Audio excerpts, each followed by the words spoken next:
Olá, boa tarde, eu sou Paula Veloso e o nosso programa M já está no ar. Bom, gente, depois dos sonhos acalentados a dois e as emoções inesquecíveis de um dia de casamento perfeito, como é que se chega a um divórcio?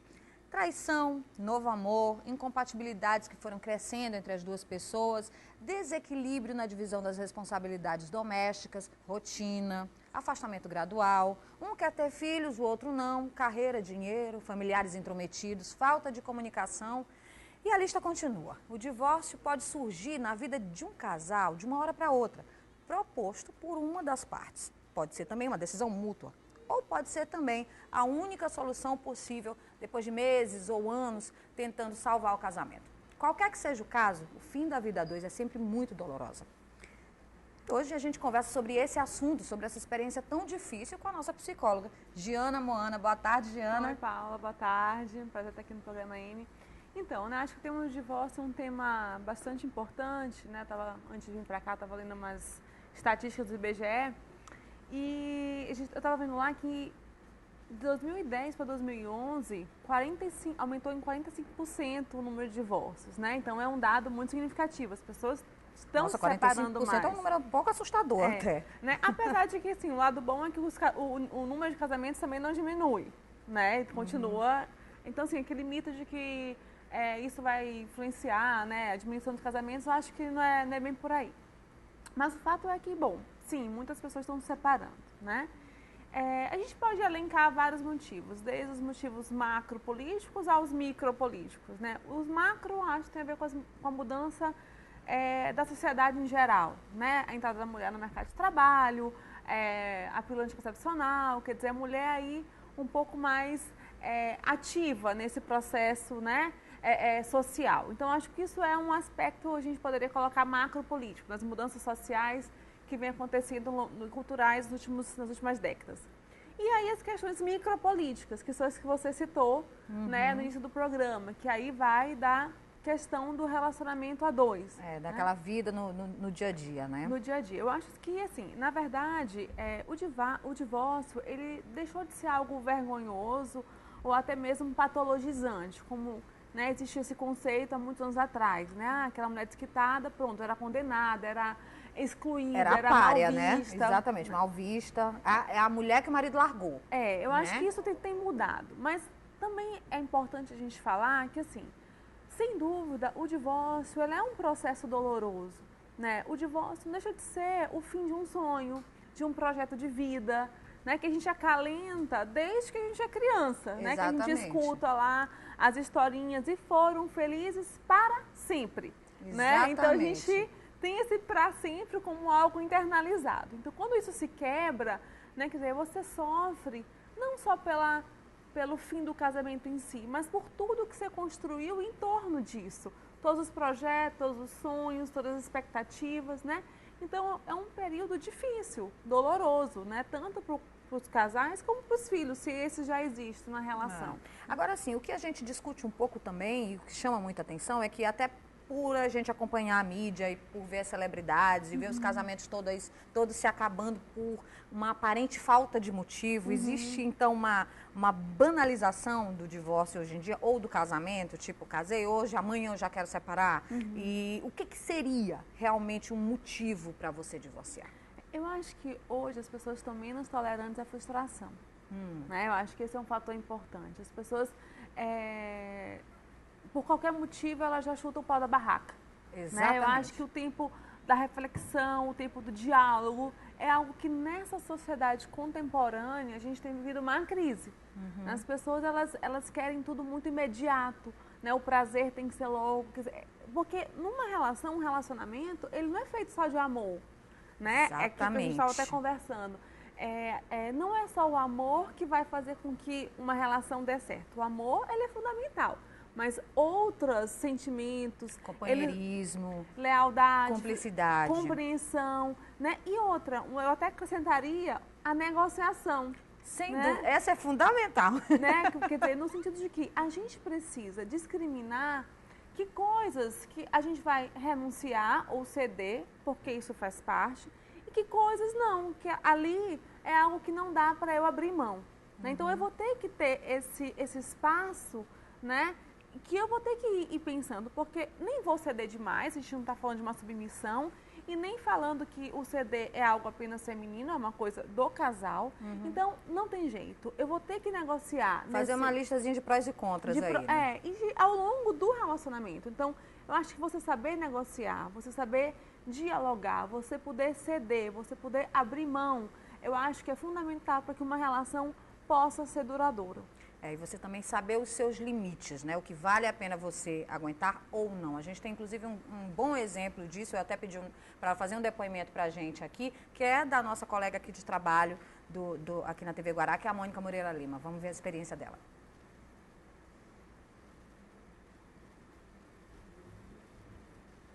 Boa tarde, Paulo. Nós vamos falar agora um pouco sobre o divórcio.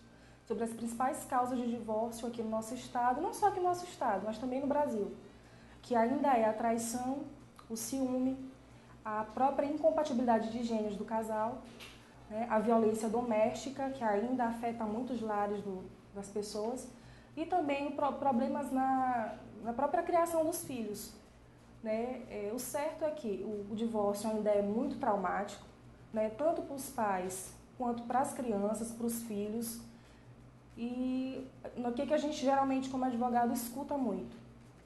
Olha, minha esposa sai, chega em casa, não liga para os filhos, ou então a própria esposa reclamando do marido. Meu marido trabalha a semana inteira, não tem tempo para os filhos, não tem tempo para o casamento em si. Isso acaba que ocasiona um desgaste na própria relação. Hoje, um dos fatores também que está contribuindo muito para muito divórcio, muita briga no lar, é a própria rede social, como o Facebook.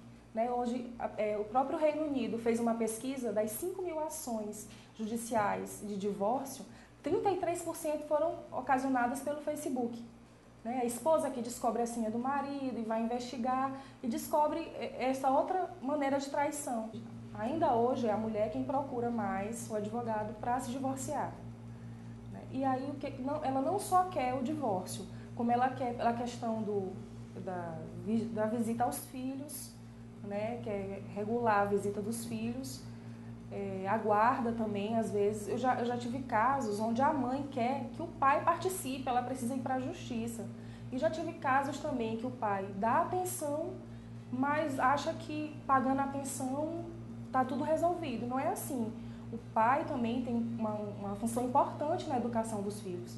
Não é a questão de porque eu ajudo financeiramente que eu vou estar satisfazendo as necessidades do meu filho. Não é assim. Hoje em dia as mulheres estão mais preparadas para ficar sem o marido do que antigamente.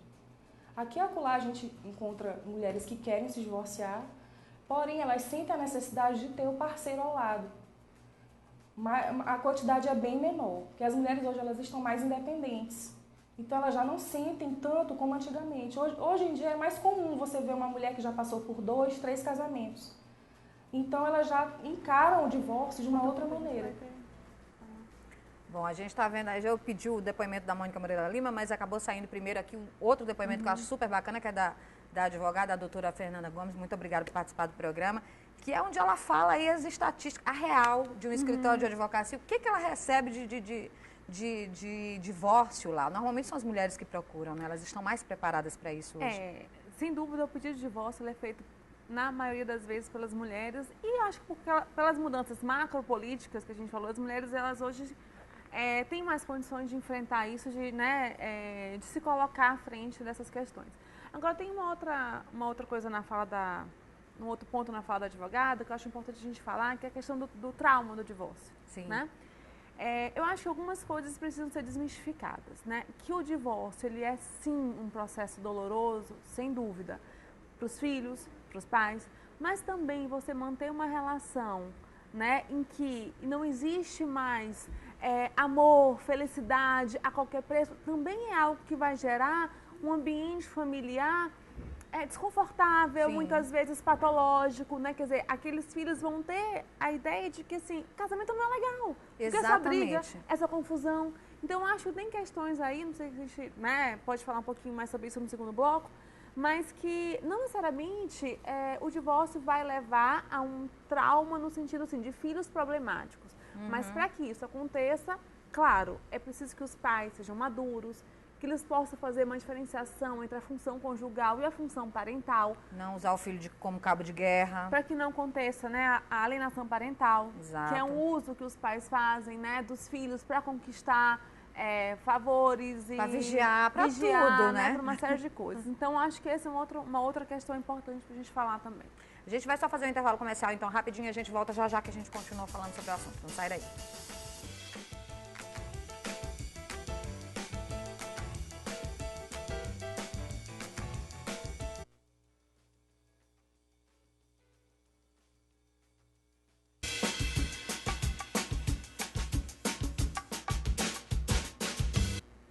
O programa M está de volta e a gente está comentando aqui hoje, eu e Giana, sobre o divórcio. Primeiro a gente vai ver, agora sim, o depoimento da nossa colega de trabalho aqui, Mônica Moreira Lima, que ela fala sobre a experiência dela.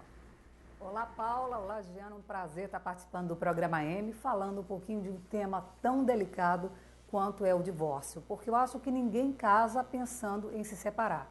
E eu casei muito jovem, aos 20 anos de idade, com o Arthur, que tinha 20 anos a mais do que eu, e casei para sempre. O primeiro ano de casado foi um mar de rosas. Era um príncipe encantado que eu tinha encontrado na minha vida. Trazia café da manhã na cama todo dia, sexo diariamente, várias vezes por dia. E fazia viagens, presentes, surpresas, bilhetinhos de amor pela casa, escondido, enfim. Era o homem que eu sempre procurei e com quem eu passaria o resto da minha vida. Só que aquele marido maravilhoso do primeiro ano de casamento depois foi se perdendo na rotina, no desgaste, no dia a dia, e de repente começou a apresentar um comportamento violento. Então, não é novidade que eu passei 10 anos casada e me separei por uma questão de violência doméstica, documentada na Delegacia da Mulher, enfim, registrada, escrevi artigos sobre o assunto, e foi um divórcio litigioso, que levou 3 anos para que eu pudesse finalmente ter um outro documento, um outro papel na minha casa, lá amarelando, dizendo que não era mais casada. Mas claro que isso traz um desgaste, não só para mim, mas também para as nossas 2 filhas. Eu tive 2 filhas desse casamento.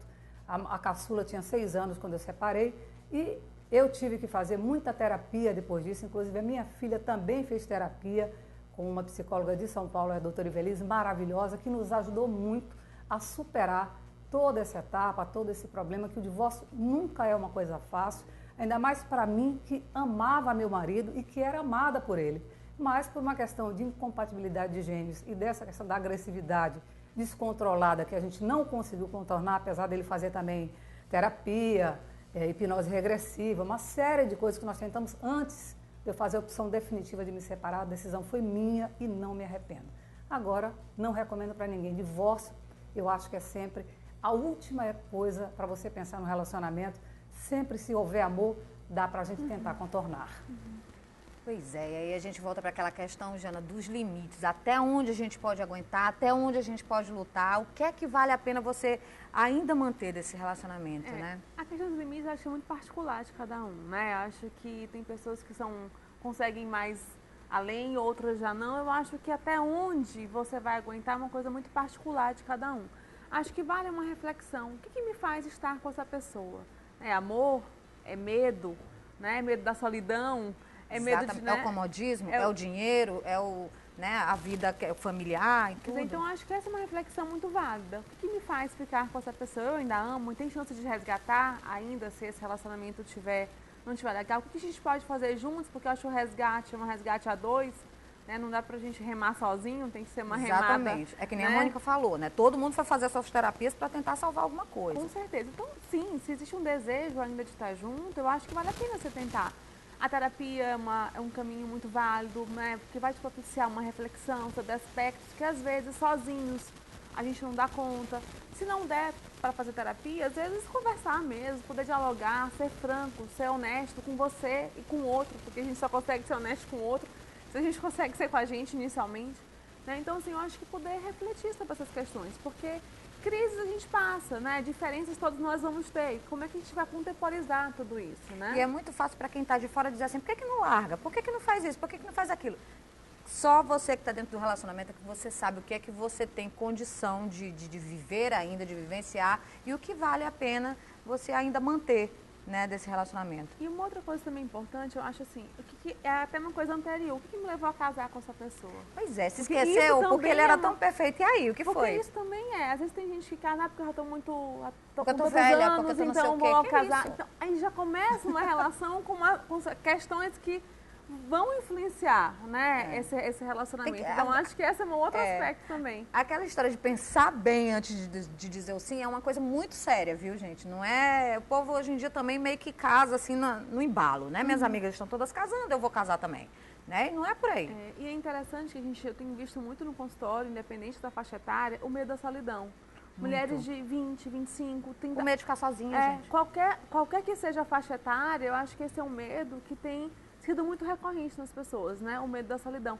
Talvez pelos relacionamentos estarem cada vez mais fugazes, né? Pessoas cada vez se ligam de uma forma mais superficial, isso tem, né, talvez influenciado nesse medo aí que vem assustando um pouco as mulheres. Agora, Giana, só pra gente encerrar, tem umas dicas aí que eu quero que você dê de atitudes, de coisas que a gente faz, pequenos erros do dia a dia que a gente faz que boicota a nossa vida a dois, né? Primeiro, assim, eu acho que é um erro a gente pensar que casou, pronto, não precisa fazer mais nada. É. Né? Eu acho que esse Nunca é o mais eu primeiro vou fazer a ponto. unha porque eu casei. Então, eu acho que a conquista ela tem que ser diária, né? Ou pelo menos semanal, ou pelo menos mensal, né? Brincando um pouco, mas assim, de você sempre estar ali podendo fazer algo novo. Né? A rotina, ela tem uma importância porque é onde te dá uma base, uma segurança. Eu digo que a rotina, ela tem um lado muito bom, mas um lado muito perverso. Né? O lado bom é que assim, te dá aquele aconchego, aquela certeza. O lado perverso porque também pode ficar monótono. Então, de poder estar sempre se reinventando. Eu acho que essa é uma dica boa, de você poder rever aquilo, até onde você pode se reinventar nesse relacionamento. E poder conversar, acho que deixar de colocar as coisas debaixo do tapete, porque um dia, quando a poeira levanta, ela sufoca. Então, poder ir resolvendo os problemas, né, de acordo com eles forem surgindo. E eu acho que as mulheres também, elas têm uma fantasia de que os homens têm que adivinhar tudo que elas querem. A gente tem que falar, não gostei disso, espero aquilo. Eu acho que essa é uma outra atitude também muito produtiva no relacionamento. A gente falar, né, do que gostou, do que não gostou, do que espera. Eu acho que assim as coisas têm mais chance de dar certo. É aquela velha história do combinado não sai caro, né, Giana? Exatamente. Giana, muito obrigada pela tua presença Prazer, hoje. Paula. A gente vai voltar a falar sobre esse assunto, que realmente é um assunto muito amplo. A gente vai só fazer um intervalo comercial rapidinho e eu volto já já, que tem música aqui no programa. Não sai daí.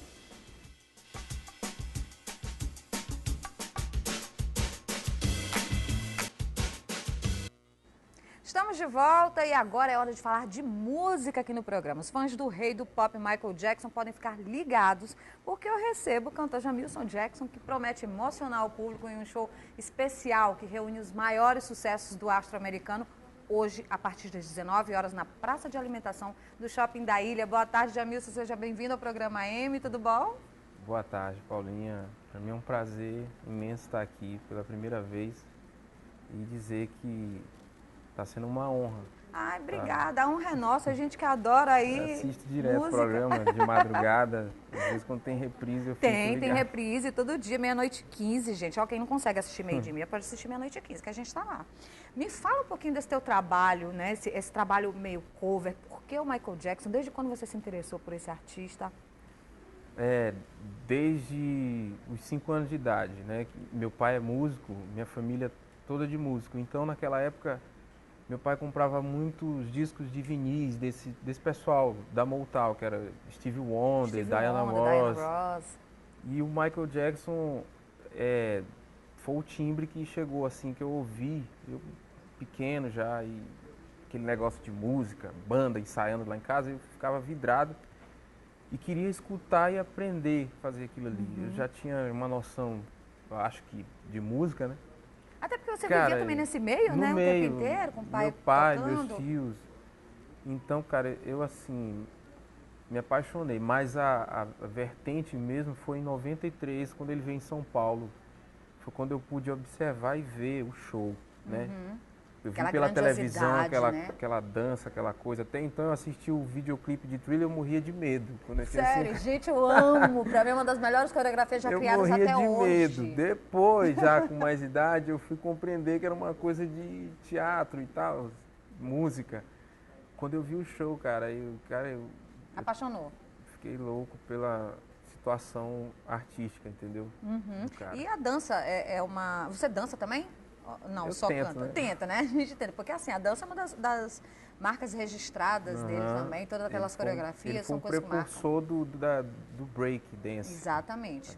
A dança que imita o robô. Após ele, antes dele tinha o James Brown, mas não era break dance. Era mais uma coisa de funk, assim. Uma coisa mais pegada. Funk. E ele criou a dança imitando o robô, aquele passo do moonwalk onde você simula que está caminhando sobre a lua, andando para trás. Então, ele revolucionou o cenário da dança e da música, né? Ele tem um repertório incrível, né? E assim, você consegue, interpretando todas elas aí, você consegue eleger as favoritas ou não? Cara, tem muita coisa boa, mas eu acho que uma das músicas que eu mais adoro, cara, é Human Nature. Human Nature é uma música que, tipo assim, minha mãe também é fissurada em música, né? Aí ela saía para trabalhar e deixava a gente em casa. Aí ela dizia assim, ó, escuta isso aqui. Um dia eu quero que você seja igual esse cara aqui, ó. Ela incentivava. Ela incentivava, né? Aí eu botava o disco lá e começava a ouvir Looking out across the night time, sweet and sweet inside. Aí eu ficava, sabe, já com aquela coisa de querer cantar, porque eu já nasci com esse dom de família, mas você tem que ter alguém que te inspire, não adianta... Lógico, não tem jeito, a gente sempre tem as referências, né? Sempre tem. Agora, o que você vai cantar pra gente hoje? É difícil escolher, eu posso escolher? Pode. Posso escolher? Vamos fazer Billie Jean, então? Vamos fazer. Vamos lá. Fazer um pedacinho. Vai lá. She was more like a beauty queen from a movie scene. I said I'm mad, but what do you mean? I ain't the one gonna dance on the floor and around. The people always tell me to be careful what you do. I'm gonna turn around breaking young girls' heart. And mother always tell me to be careful, couldn't love. Be careful what you do. Couldn't let it become the doing. Hey, the Billie Jean is not my lover. She's just a girl, the clothes that hide the one. But the kid is not my son. Eu nunca fiz isso, hein? Nunca fez capela? Sério? Olha, eu gente. Sou muito tímido. Adoro essas coisas, essas primeiras, assim, quando o povo vai fazer a primeira vez aqui no programa. Mas olha, a gente cantou só um pedacinho aqui para deixar você na vontade, porque hoje tem show, né? Convida o pessoal aí então. Pra ir lá na praça de alimentação do Shopping da Ilha. A partir das 7 horas a gente vai fazer um especial. Inclusive ontem foi aniversário dele, cara. 55 anos, se estivesse vivo. Nossa. Então a gente resolveu celebrar hoje essa data com fazer música. Uma grande homenagem, né? Celebrar com música é sempre a melhor. Muito obrigada pela sua presença hoje aqui no programa. Pode vir mais vezes, por favor, faça questão pra gente cantar, porque cantar é sempre bom. Por hoje a gente vai ficando por aqui. Amanhã eu tô de volta com mais... Amanhã não, desculpa. Segunda-feira, gente. Tô pensando que amanhã ainda é sexta. Segunda-feira eu tô de volta com mais programa AM. Bom final de semana. A gente se vê hoje, mais tarde, no Maranhão Acontece. Tchau.